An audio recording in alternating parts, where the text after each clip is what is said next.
Parsha's Behar-Bechukosai, the second of this week's Parsha, discusses that if we follow Hashem's will, we learn His Torah, we toil in His Torah, we do His mitzvahs, then He'll bring us abundant brachas and prosperity in this world. One of the promises of this week's Parsha is V'hishbati chaya ra min haaretz. I'll get rid of all wild animals from the land. And on this, the Medrash quotes a machlekes. Rabbi Yehuda says, what does it mean that Hashem will get rid of the wild animals? It means literally there will be no more wild animals, no more lions, tigers, bears, snakes, etc. Reb Shimon says there will still exist wild animals, but their natures will change. Instead of being vicious and carnivorous and murderous, their nature will change, and they're going to become tame and kind animals. So first of all, what's the logic to this argument? Second of all, what's the application to our lives? And the Rebbe explained the argument based on the Rogachover, who explains like this. The argument of V'hishbati chaya ra min haaretz, I will get rid of wild animals, is Rabbi Yehuda and Reb Shimon arguing about how they generally translate this word V'hishbati, and I will get rid of. One place where we have V'hishbati is the same words, Shin Beis Saf, is Tashbisu, getting rid of chametz. Rabbi Yehuda holds that the only way to get rid of chametz is to burn it and destroy it. Reb Shimon holds you get rid of chametz by crumbling it up and throwing it into the wind. Reb Shimon is part of that school of thought. What's the argument behind that? Rabbi Yehuda says when Torah says to get rid of something, it means you have to get rid of its essence, about its very you have to get rid of its very fabric. Reb Shimon holds you don't need to get rid of its very fabric. As long as you get rid of its character, then you've gotten rid of it. You don't need to burn the whole essence of the chametz. As long as you lose its character, it's no longer edible, it's no longer enjoyable, you have been considered, it's considered as if you got rid of the chametz in a fine way. Another place where we see Shin Beis Saf is Shabbos. And the Shabbos, we know we need to rest from doing malacha. Now there's a type of malacha called malacha she'ein tzricha legufa, or davar she'ein meskaven, which in short means that you do something wrong that is a malacha on Torah, like let's say dragging a heavy chair across mud, which might make a ditch, which might be considered digging.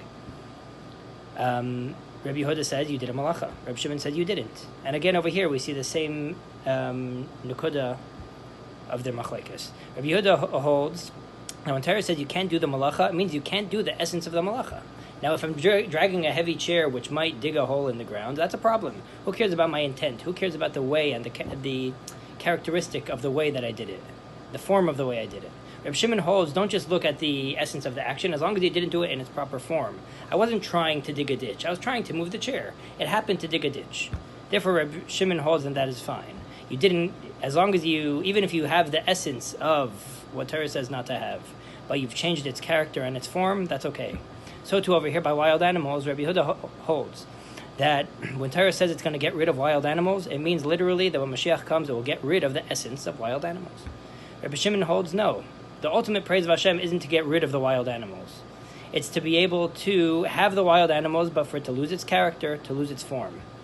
That the viciousness of the animals gets lost, but the essence of the animal could remain, just like the essence of the chametz can remain, and just like the essence of that malacha on Shabbos can remain, as long as their form has been lost and their form has been changed to be aligned with Hashem's will. The lesson is a beautiful one, as we're now in Sfiras HaOmer transitioning from Pesach to Shavuos. On Pesach, we don't eat chametz, and chametz represents ego, represents negativities that or harsh, bad tendencies we may have in our personality. And in the beginning of our service of Hashem, we got to make sure that we rid ourselves and we don't let those voices take over our lives.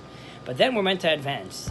And advancing in our Yiddishkeit means not needing to sever parts of me that are difficult, but to be able to, like Reb Shimon, who the halacha is like, as the Rebbe quotes from Chazal, that the halacha will be like Reb Shimon. There will be wild animals, but we're just going to change their forms. That means to be able, if I'm ambitious, if I'm confident, that's not considered a clash to my service of Hashem. I could be ambitious and just harness the character, the form of the ambition in a positive way. I could be breit, but breit doesn't mean problematic. Someone could have an ego, but the ego doesn't necessarily mean that the ego doesn't need to be destroyed. The ego's form just needs to be changed. Originally on Pesach, the ego needs to be lost. But eventually, as we transition to Geula, we need to be able to take those parts of ourselves that aren't perfect, that seems beastly, that seem like they might have negativity to them, and not amputate them and pretend they're not part of our lives, but to utilize them and harness them in a good way. Someone's hyperactive and can't sit and learn all day, so instead of trying to pretend they're not hyperactive and just squash that out of themselves, use that hyperactivity in a positive way. And we see this by the Rebbe so often, how he was able to take people who are instigative personalities and be able to put them up to debate Christians. How people who were hyperactive and couldn't get a grip on themselves in yeshiva and go make them open a Chabad house. The Rebbe was not scared of these seemingly negative traits. The Rebbe embraced them and utilized them for Geula. I want to end with a nice story. One of my favorite Rebbe stories. There was a man named Shelley, and his mother brought him to the Rebbe, crying, saying, "My son gets kicked out of school, he's not interested, and all of his teachers say he just misbehaves." So the Rebbe called him over, but Shelley says, "I was ready for this. I've had this conversation a million times." So I started the conversation. I said, "You're the Rebbe, huh?" And the Rebbe smiled and said, "Are you a good boy?" And I said, "Nope." And the Rebbe said, "Do you like school?" And I said, "Nope." And the Rebbe said, "Do you listen to your mother?" And I said, "No," confidently. And the Rebbe smiled and looked at my mother and said, "Ah, emes. You have an emesa boy." Have a great Shabbos.